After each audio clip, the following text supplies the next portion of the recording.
No matter what Sam Pitroda says, the Congress has to suffer him. Every time he opens his mouth, and he seems to do so only in election season, he says something that either embarrasses the Congress or forces them to distance themselves and say that this is Sam Pitroda's personal comment. Jairam Ramesh has been issuing disclaimers and distancing the party from Sam Pitroda more than he's been doing anything else this election season. It's the third time this election season, just the last few weeks, that Sam Pitroda, the chairman of the Indian Overseas Congress, not some small fry, loyalist, very close to the Gandhi family, seen as a mentor to Rahul Gandhi, the man who guides Rahul Gandhi on all his foreign visits, seems to have a predilection for self-goals that embarrass his party. What possible reason could there be for Sam Pitroda to be permitted to express his so-called freedom of expression in such a flagrant way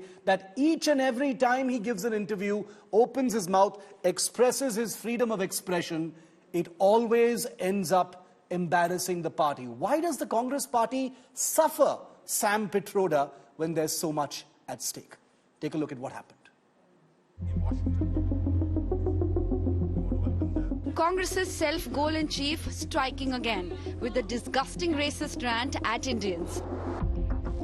Rahul Gandhi's advisor, Sam Pitroda, causing massive red faces in Congress with the bizarre remark dividing Indians on skin color, saying dark-skinned South Indians look like Africans while North Indians look like white, adding that people from East look like Chinese, even claiming that people in West India look like Arabs, reinforcing the worst imaginable racist stereotypes, ironically while trying to send an inclusive message.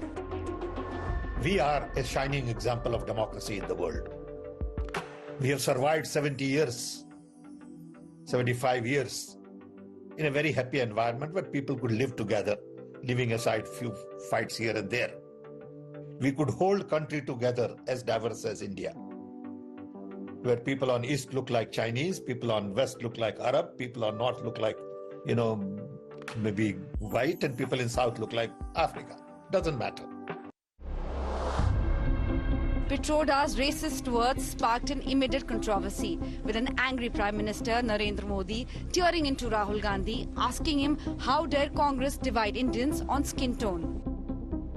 ये शहजादे, मैं बहुत गुस्से में हूं आज दोस्तों। मुझे कोई गाली दे, मुझे गुस्सा नहीं आता है, मैं सहन कर लेता हूं, लेकिन आज शहजादे के फिलोसोफर ने इतनी बड़ी गाली दी है जिसने मुझ में गुस्सा भर दिया है। शहजादे, आपको जवाब देना पड़ेगा। चमड़ी के रंग के आधार पर मेरे देशवासियों का अपमान मेरा देश सहन नहीं करेगा। BJP targeted Rahul Gandhi and Congress, accusing them of pushing a divisive narrative and pitting one Indian against another. इससे बड़ा जातिवादी बयान क्या हो सकता है? कितना बांटोगे जाति के नाम पे, क्षेत्र के नाम पे देश को? सैम पिट्रोडा राहुल गांधी के गुरु हैं। ये भारत का अपमान है। अगर ऐसी बातें वो की है तो राहुल गांधी को, सोनिया गांधी को देश से माफी मांगना चाहिए। A red-faced Congress tried damage control by distancing itself from Pitroda's deeply racist words, but refused to condemn or axe him from the party.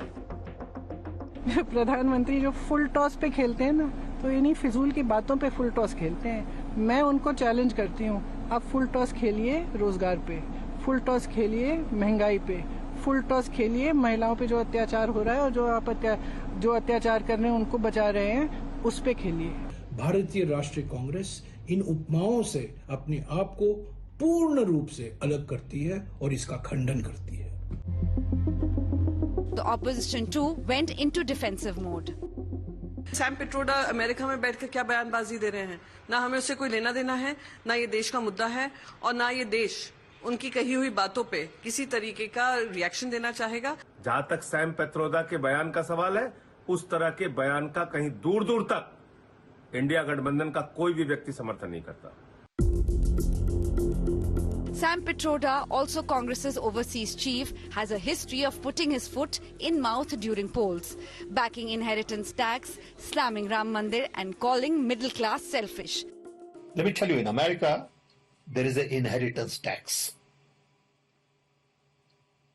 So if, let's say, one has $100 million worth of wealth, and when he dies, he can only transfer probably 45% to his children. 55% is grabbed by government. Now that's an interesting law. Will Sam Pitroda's words once again hurt Congress? Bureau Report, India Today.